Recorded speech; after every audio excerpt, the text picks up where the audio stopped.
Tonight, taking Toronto's after-dark economy to the next level. You can go to a lot of other cities where the restaurants are legally open until 3 and 4 in the morning. From extended drinking hours to late-night transit, new city consultations are asking for your ideas to cash in on late night. I guess it was somber and it opened up old wounds. And a young black woman winds up dead after seeking support from the police about her ex-boyfriend. Tonight, the latest on the disciplinary tribunal into a Toronto officer involved and what the chief of police is saying. I just was hit with so much emotion, and I'm still in complete disbelief that that's happened. Plus, last night we showed you the Toronto phenom who won a world record in the pool. Tonight, why Canada's swimming community says she is one of the best racers they've ever seen.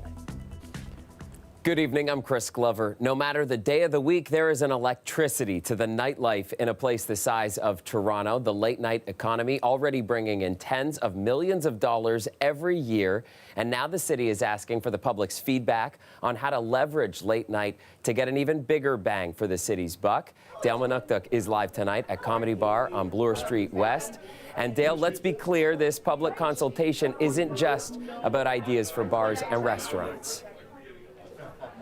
Well, that's right, Chris. I've really tried to experience the atypical side of Toronto's nightlife. So stayed away from the bars and restaurants. I'm here at the Comedy Bar experiencing some incredible stand-up. I was at a private boxing gym that does lessons until 11 o'clock at night. The night economy is defined as social, cultural, and business activities that occur from 6 p.m. to 6 a.m. And it comes with a whole host of issues aside from zoning and regulations. There's transit infrastructure. There's minimizing conflict with residents. All of this is at play. So before the city goes forward with its public consultations that'll happen from April 12th to the 17th, we went ahead and talked to people about those issues. There's a lot to do in Toronto at night. Grab a drink, have a pump, have a laugh. But the city wants to make improvements and really bring Toronto's night economy to the next level. I think, the largest city in Canada, we really need to look at places like Chicago, New York, Amsterdam, Rome, Montreal, for examples of how we can make that work. Councillor Paul Ainsley has been appointed Toronto's night mayor, a working title. You can go to a lot of other cities where the restaurants are legally open until 3 and 4 in the morning, and you can still have a drink. That's where some concerns come in. If places are open that late, how will people even get around the city when the transit system slows down late at night and subways come to a halt at 2 a.m.? It's one of those things where, like, if you know you can just go hop on a streetcar to get somewhere, right? That's another boundary you no longer need, right? To get out and go out and spend money, right? Kaylin Thompson-Spence works at the Comedy Bar along Bloor West, frequently finishes work at 3 a.m., where it can take an hour to get home via transit. If I had to bike it, 20 minutes, 15 minutes, right? But when it's cold and the winter is blowing, whew, it feels different. It feels different when you're waiting outside for 45 minutes. Another issue the city has is to balance the noise complaints. As more housing is developed, how does the city manage the potential conflict that could arise between businesses and residents? This small Parkdale boxing gym, which is open until 11 p.m., has had its fair share. It can be frustrating on both sides, but at the end of the day, it's downtown Toronto, so there's going to be noise, always. Nevertheless, some business improvement areas like West Queen West would like to see the option of 24/7 operating hours. Extended hours, we have Queer Street West during Pride, where we have probably 17 bars open to 4 a.m. That's how they survive. It builds the neighborhood, so it's vital. So, Chris, it was former Mayor John Tory that appointed Councillor Paul Ainsley to be Toronto's night mayor. He's taking it very seriously. He's already brought in his counterpart in Amsterdam. Amsterdam's night mayor has already met with local Toronto BIAs on how to improve the nightlife and the night economy in Toronto. So before the city goes ahead with those public consultations, those are going to happen from April 12th to the 17th. As I mentioned, there will be 2 virtual sessions and then 1 in-person session on the 17th, Chris. All right, Dale Manuktuk reporting live for us tonight along Bloor Street West. The city's bleak overall financial situation was the first order of business at City Hall today. It was the first council meeting since former Mayor John Tory announced his resignation. And today, his temporary replacement warned of dramatic service cuts if other levels of government don't step in with a bailout. City Hall reporter Sean Jeffords has more on today's controversial council. Toronto City Councillors are renewing their call for federal and provincial help. A new staff report shows the city faces $46 billion in mounting fiscal pressure over the next decade. Rising costs to deliver services, interest rate hikes, and aging infrastructure. It's all compounding the pain. Deputy Mayor Jennifer McKelvey says the city's been able to stave off deep service cuts and tax increases by dipping into reserves and putting off capital work. So you're going to see those cuts rapidly happen in 2024 if we don't get assistance. We are able to use the reserves we've squirreled away to pay for this year. But it's not a good strategy going forward. It's like taking out your RRSPs to pay your mortgage or to pay your groceries. Toronto has long maintained that it faces billions in additional costs because of COVID-19. Those costs are largely related to a drop in TTC ridership and necessary shelter expansions. Before this year, the province and federal government had contributed, not in their recent budgets. We have been screaming at the rooftops that, we need help. And, the province just passed a budget. There was nothing for Toronto. The feds just passed a budget. There's nothing for Toronto. I mean, that's not really, it's not sustainable the way things are now. Provincial government is rolling in money because they have downloaded the responsibilities to us without giving us the tools to measure them. So, yeah, we are being choked. And when the City of Toronto is choked, everybody's going to suffer. Council has directed city staff to start new discussions with both governments for financial help. But Councillor Stephen Holliday says the city has overtaxed itself for years, providing services that overlap with other governments. I understand we're in a very difficult financial position, but I also blame Council for taking us here over the last number of years and the different votes and the different services that they've elected to provide. City staff say they'll deliver a report later on this year with proposals aimed at addressing the fiscal challenge. Council is also expecting another report that details new taxes and fees. And of course, all of this is happening as the city prepares to elect a new mayor who will inherit those books. Sean Jeffords, CBC News, Toronto. And a current member of City Council is adding his name to the list of candidates to become Toronto's next mayor. Brad Bradford says he is running as well. We spend so much time here at the city in endless debate and discussion, deferral, delay, and we don't see enough action moving things forward. It's about time for less talk and more action. So Bradford has been a councillor since 2018, and he's promising action on a number of issues currently facing the city, including its budget woes. As for the race to replace John Tory, councillors voted today to officially declare the mayor's office vacant, and that puts the wheels in motion for the by-election expected on June 26th. Wet, slushy, and cold through much of the afternoon today, even though we started and ended the day with bright and sunny skies. Victor Paolo joins us now with a first look at weather. And Victor, the mid part of the day really taking a turn.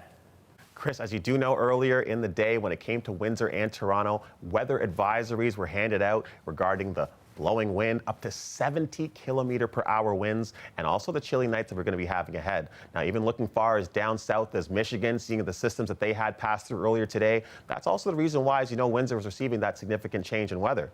Now, looking at the radar here to see exactly what we're going to be expecting when it comes to later on Thursday and Friday. Now, Thursday is going to be quite the regular spring day.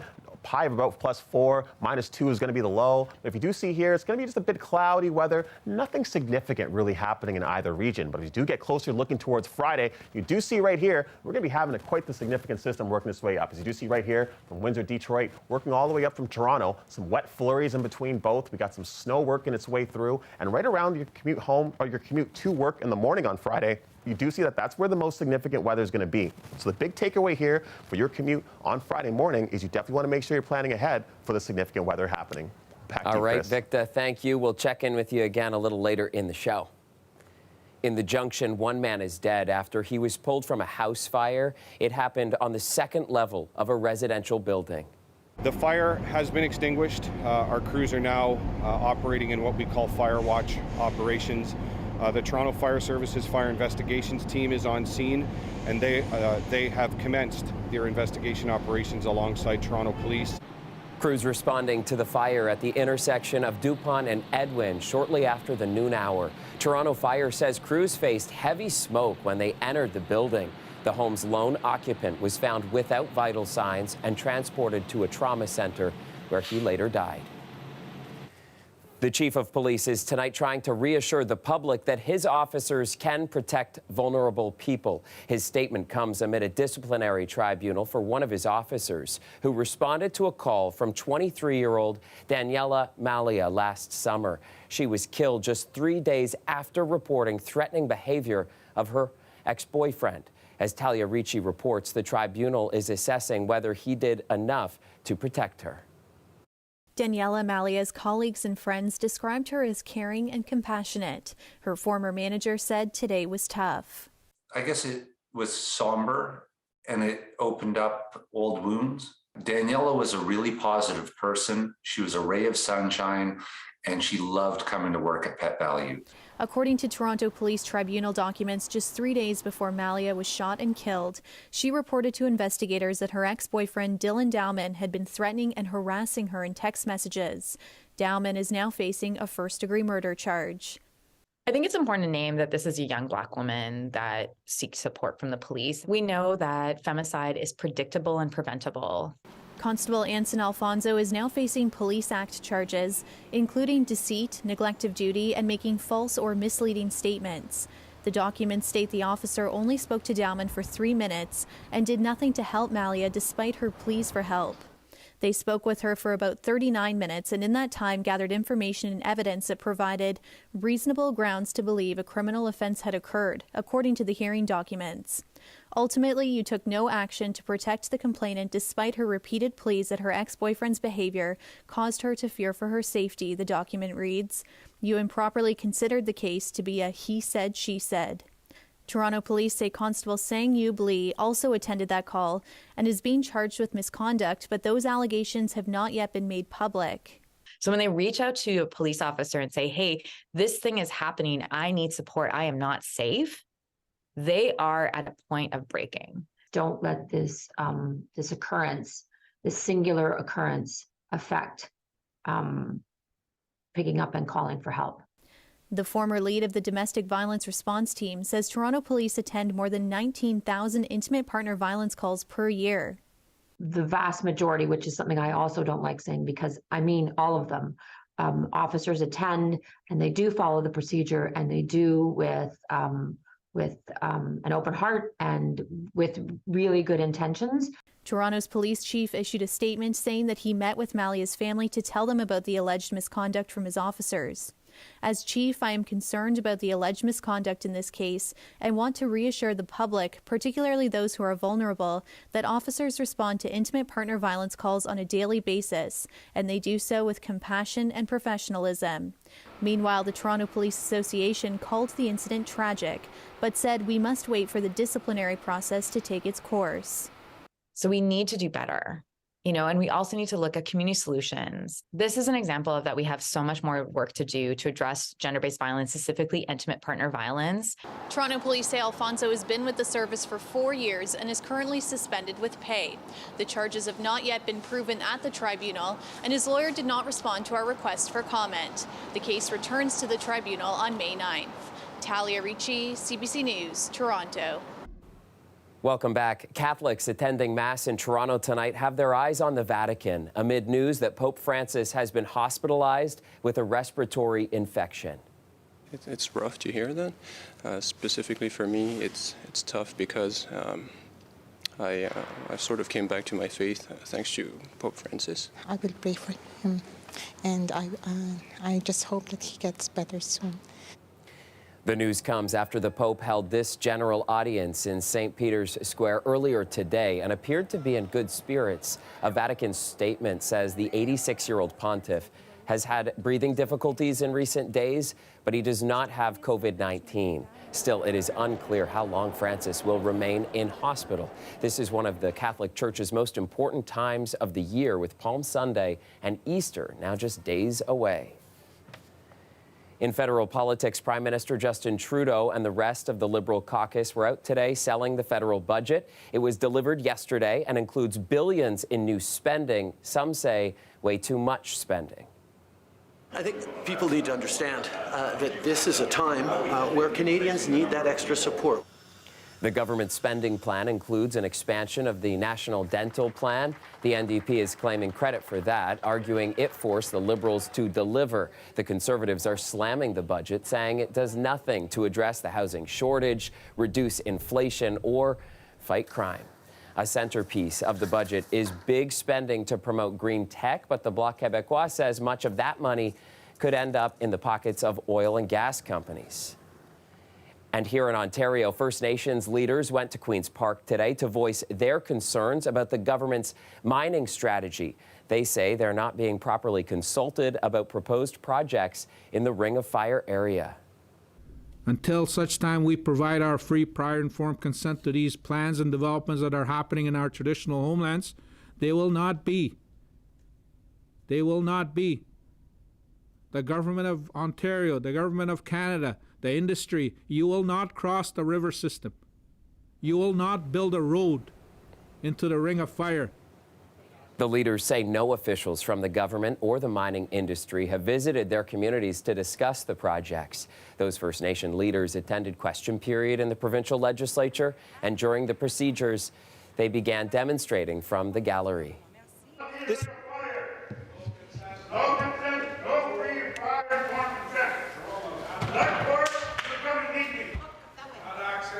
I would ask our guests who are in the gallery to refrain from... For a bit more context here, the shouting began after NDP MPP Salma Makwa questioned the government about its proposed changes to mining regulations. Ontario's Minister of Indigenous Affairs says the government meets regularly with Indigenous leaders and wants to make sure First Nations communities benefit from any development in Northern Ontario. All right, let's get to our long-range forecast now with Victa Paulo. And Victa, what are you watching for? Chris, taking a look at the map here for what we expect for tomorrow morning, and also a quick of a peek look ahead into Friday. Thursday is going to be quite the regular spring day. Nothing too much to write home about. A bit of cloudy skies, some gusty winds. Temperatures should drop a little bit. But as we look a bit of ahead into Friday, here's one thing I'd like to note. It's going to be some snow working its way through, some wet flurries, and in behind all of that, if you do see here that green, rain included. Now, the beautiful thing about spring, if you don't like the weather, just wait 5 minutes and it's going to change. Now, taking a bit of a peek as to 6 o'clock in the morning for your commute into work, you do see there's going to be a bit of more snow into the Toronto area, a little bit down south towards Windsor. You do see things are a bit more cloudy, but the one thing which you got to take away here is there will be a mix when it comes to Friday of blowing snow. It's going to be a mix of wet flurries as well as a mix of snow that's going to be working its way through. Now, the mixture of all three, freezing pebbles as well might be involved. So you want to make sure if your commute home, on your commute to work on Friday, if you have anywhere to go, maybe a long-term distance or even short, you want to plan ahead. You want to make sure you're prepared. Now, taking a bit of a peek at our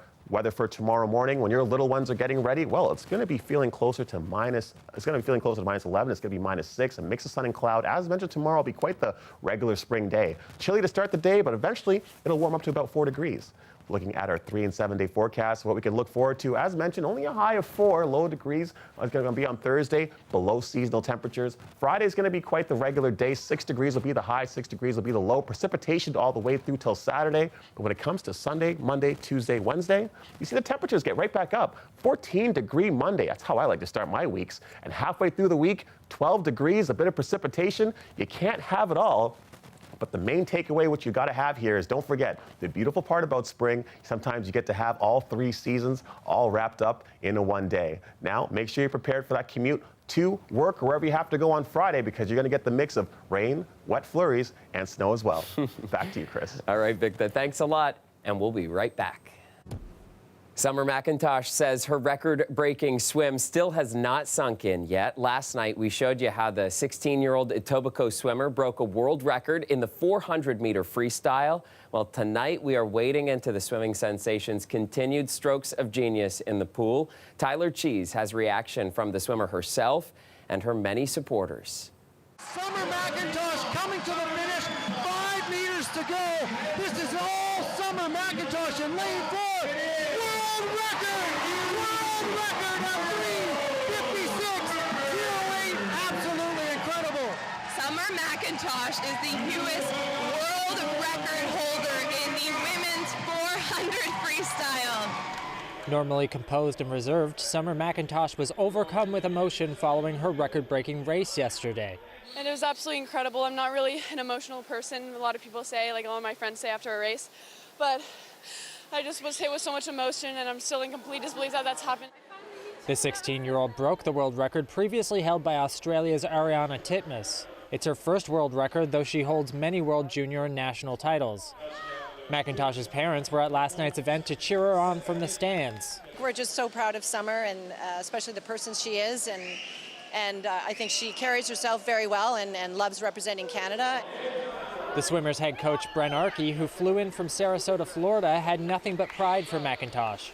I'm not really sure what to say right now. I'm kind of holding it all in. I'm just super proud of her, and she's one of the best racers I've ever seen. He says every meet from here on out is a chance to prepare for the Paris 2024 Olympics. Representatives for Swimming Canada say they've had an eye on McIntosh for a while now. She's very dedicated, very organised, has very good, clear goals, solid family, everybody very supportive of her, working with her coach now about how she can continue to improve and learn from every opportunity and experience that comes along. As for McIntosh herself, she has a message for all of those who have supported her along her journey so far. Thank you so much. I can always feel your support with me. She'll compete in 3 more events during the trials this week. Tyler Cheese, CBC News, Toronto. And finally tonight, from cleaning up in the pool to cleaning up the world's oceans, a South African company has developed a remote-controlled cleaner based on a Disney robot.